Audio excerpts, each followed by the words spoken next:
النهارده صحيت من النوم، لبست كده وتهندمت وقلت يا بت يا رون انزلي شوفي ايه اللي وراكي يا اختي وشوفي مصالحك. لا الفيسبوك هينفعك ولا التيك توك هينفعك ولا فانزاتك هينفعوك. المهم كان ورايا كام مشوار، قلت لازم اخلصهم النهارده، ولسه واصله دلوقتي على محطه الاتوبيس ونازله عشان اخلص مواعيدي. لقيت تليفون جالي: رون رون انت فين؟ مين؟ احنا اصحابك. عايزين ايه يا اصحابي؟ احنا خارجين النهارده، قررنا احنا نتغدى سمك على الطريقه المغربيه وعايزينك معانا، ما ينفعش نبقى من غيرك. رجعت بسرعه. احنا هنا في المحل بتاع السمك، بنختار السمك، هما بيشرحوا لي ايه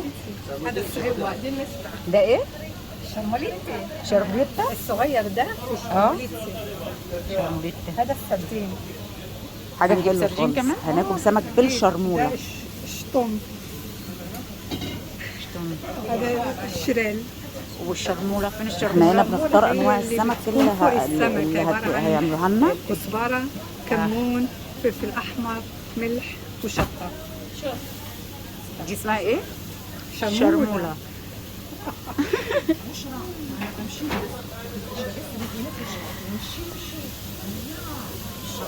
النهارده قررنا في الجروب هناكل سمك بس على الطريقه المغربيه، طاجين مغربي.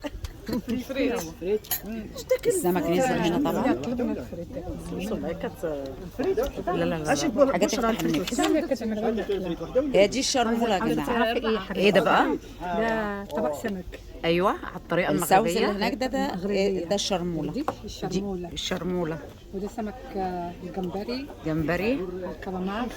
قولي لنا الحساب.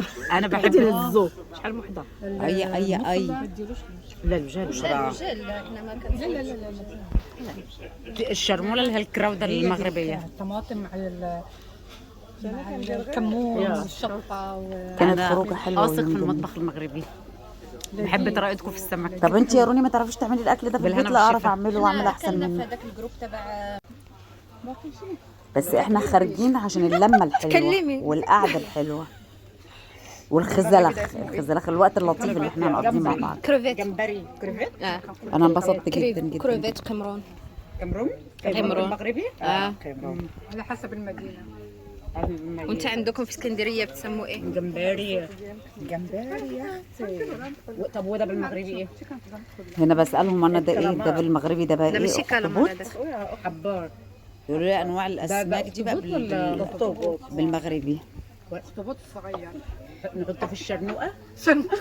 انا عايزه اقول لكم ان الشعب المغربي شرموله ارقى الشعوب العربيه اللي انا صادفتها في حياتي. الشرموقه صحبتهم جميله. شرموقه شرموله باللام. شرموله عرفوا من انا شوف الحومه. ابو كفايه على عندك تصوري اختي تحطوه في الشرموقه. هنا بقى احنا خلاص خلصنا فطار ومروحين، قاعدين بيعكسوني في الاتوبيس. على فكره هم عازميني الاسبوع الجاي بقى على كسكس مغربي، تيجوا معانا؟ ايه رايكم؟ كان يوم جميل ويوم لطيف. انا بحبكم كتير كتير كتير.